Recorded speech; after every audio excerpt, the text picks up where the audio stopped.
Who do you think is taking place? Just put everything in the oven, Carlo. Hi guys, my name is Vinit and today I'll be talking about Kumbalangi Nights. So Kumbalangi Nights is my first introduction to Malayalam film. It's directed by Madhu C. Narayanan and written by Shyam Pushkaran. So first thing I would like to say about this movie is I loved the movie. Kumbalangi Nights, a gem from Malayalam industry, is like something I was waiting to see. ये कोई ऐसी movie नहीं है कि कुछ अलग ही चल रहा है या ऐसे. It's a simple story. It's a story of 4 brothers. 4 भाइयों में कुछ चल रहा है. वो एक जगह पे रहते हैं. कुंबलंगी एक विलेज है जो कि बहुत ब्यूटीफुल है. वहाँ पे एक छोटा सा उनका घर है जो कि बहुत टूटा फूटा हुआ है और हर एक भाई के अपने प्रॉब्लम्स. उनके कोई पेरेंट्स नहीं है. उनमें अनबन चलती रहती है. जैसे अपने भाइयों के बीच अनबन चलती रहती है वैसे ही अनबन उनमें चलती रहती है. हर भाई के कुछ ना कुछ प्रॉब्लम्स है. Just as you get into the movie, just when it starts, you know that the cinematography is going to be awesome. Cinematographer Shuju Khalid has made an awesome job showing Kumbalangi, the village, in a very beautiful way. Right from the start, you want to see more. You get immersed into that film. It's like you are getting into that world.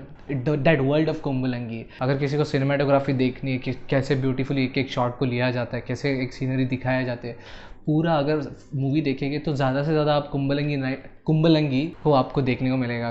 It's like how beautiful that village is. That is what you are seeing. It's like it is one of the character of the movie, the village. जितना beautiful तरीके से cinematographer और director ने इस चीज़ पे काम किया है, जैसे कैप्टिवेट करना पूरे लोकेशन को, it's mind boggling.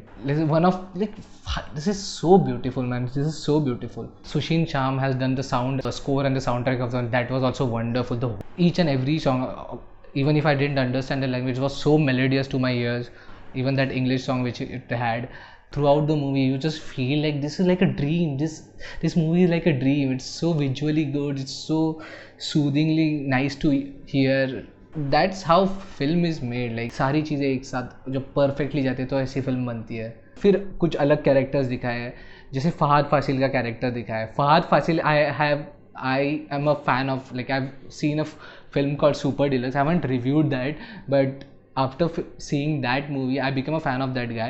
I have become more of an admirer of that guy. That guy is just a gem in this industry, South Indian industry. जैसे ही मूवी स्टार्ट होती है आप देखते हैं कि इनकी acting, first of all the acting is so natural. एक भी बंदे का एक्टिंग ऐसे नहीं लगता कि कोई एक्ट कर रहा है. It's like these people are like this. Like it's not like कि दे आर एक्टिंग और डूइंग. ऐसा लग रहा है कि कोई फैमिली के जस्ट कैमरा लगा दिया और हम लोग देख रहे हैं. इतनी नेचुरल सबकी एक्टिंग है. So basic story is going on like a love story kind of. और बीच में एक कैरेक्टर आता है फहाद फासी का जो कि बहुत वियर्ड है, जो कि कुछ अलग चल रहा है. एक स्टोरी चल रही है कुंबलंगी नाइट्स में जहाँ पे एक छोटी सी रोमांटिक स्टोरी चल रही है जो कि बहुत इंटरेस्टिंग है, बहुत ब्यूटीफुल है. कहीं पे भी आप बोर नहीं होंगे देखने को.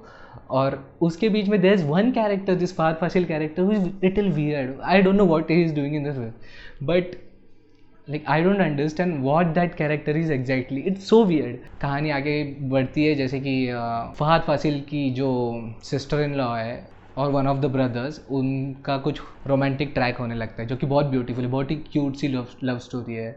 ऑब्वियसली वो 4 भाई है, इनका कुछ अता पता नहीं है, कुछ कर नहीं रहे लाइफ में. और यहाँ पे फहाद फासिल की फैमिली है जो कि फहाद फासिल, जैसे उसमें एक सीन है स्टार्टिंग में उनका इंट्रोडक्शन ऐसे होता है कि I am a complete Raymond man. अपनी मूंछों को सेट करना, ये करना, वो देख के ऐसा लगता है कि ये आदमी कुछ अलग ही है, इसका कुछ बोल नहीं सकते. So his family is living with his mother is there, his wife and his sister in law. हम देखते हैं कि उनकी वाइफ और उनके बीच में भी कुछ है. इट्स नॉट लाइक कि ही इज एक्टिंग वियर्ड और वो कुछ डरा रहा है, पर कहीं कभी ऐसे लगता है कि अभी ये कुछ करे और कुछ करता नहीं. He just smile. That is so weird. ऐसा लगता है कि ये वाइफ डर रही है, लेकिन फिर ऐसा लगता है कि नहीं, ये वाइफ शायद डर नहीं रही है, ये ऐसी ही है. सो एना बेन और शेन निगम के कैरेक्टर के बीच में जो लव स्टोरी चल रही है वो हम देखते रहते हैं. And this is like a simple story going on. There's nothing different, but yeah, it is a cute story. Obviously we will like that.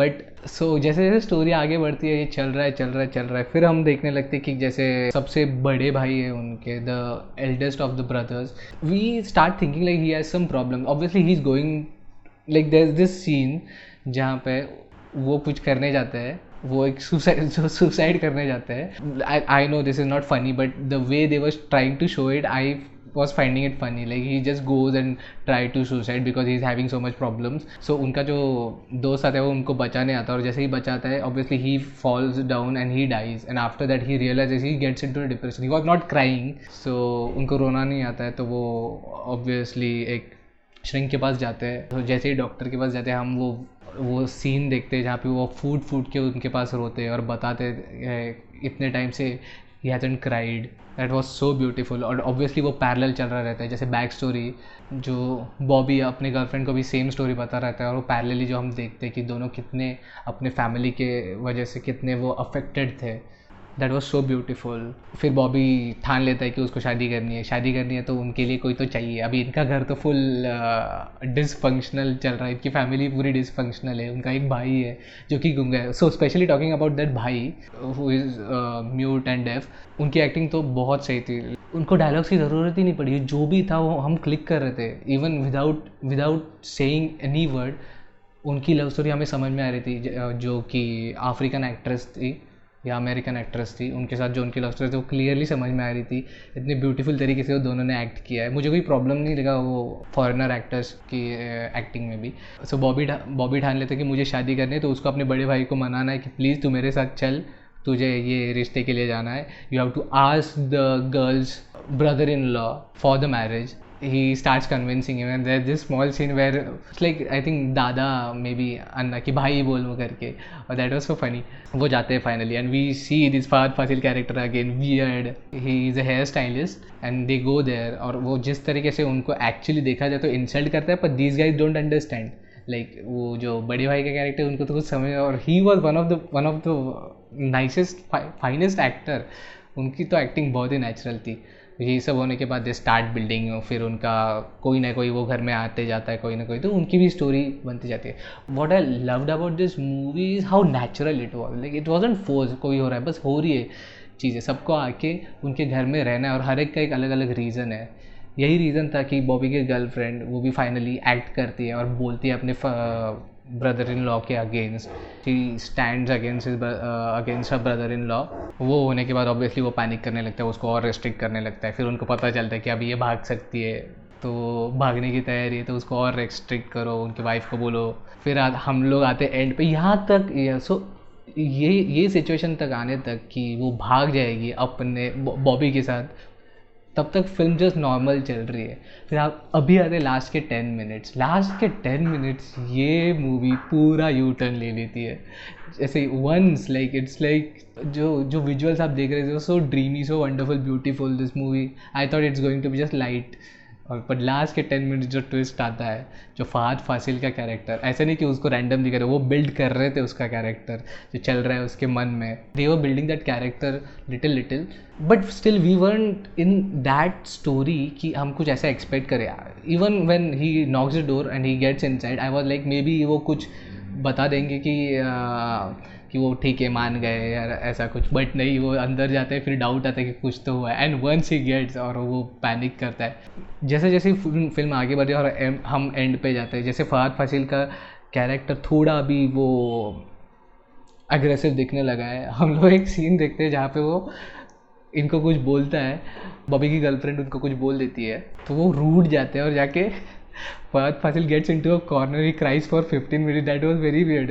Like ये ऐसा कौन करता है, को गया, but that shows that he was little psycho. That's why he was doing all those things. उनकी wife और his sister in law, they both see that what he is doing. He comes from that corner, he just smile and that smile freaking was freaking man. ये क्या कर रहा है भाई, ये बंदा बहुत साइको लग रहा है. फिर हमें पता चलता है कि ये कुछ डेफिनेटली ये कुछ करने वाला है, ये साइकोपाथ है, ये कुछ भी कर सकता है. फिर हम लोग देखते हैं फिर बॉबी वहाँ से आता है हेल्प करने के लिए. फिर बॉबी के हेल्प के लिए उसके भाई भी फाइनली आ जाते हैं. It's like a happy family, they were living like a happy family. They have showed that in the movie कि उनका भी अभी ठीक ठाक हो रहा है, तो वो वहाँ तक आ चुके हैं. तो जैसे ही हम लोग जाते हैं, मैं सोच नहीं रहा था कि ये मूवी ऐसा कुछ हो जाए कि लास्ट के 10 मिनट्स में. वहाँ पे वो गया, उसको अंदर लिया. आई डिडंट शो कि व्हाट एग्जैक्टली हैपेंड. फिर ये दोनों भाई वापस अंदर जाते हैं और देखते कि क्या हो रहा है. फहद फासिल अटैक करने लग जाता है सीधा. And that was a U turn in the movie कि ये मूवी अभी साइको किलिंग में चली गई है. ये देख के फाइनली और लगने लगता है. फिर वो उसको मारता है. फिर finally that last shot comes, that last amazing shot, what a direction man. वो लास्ट शॉट जब वो फिशिंग नेट उसके ऊपर डाल देते हैं, तो through out the movie the story was revolving around the village, and fishing, and they were fishermen, all those things.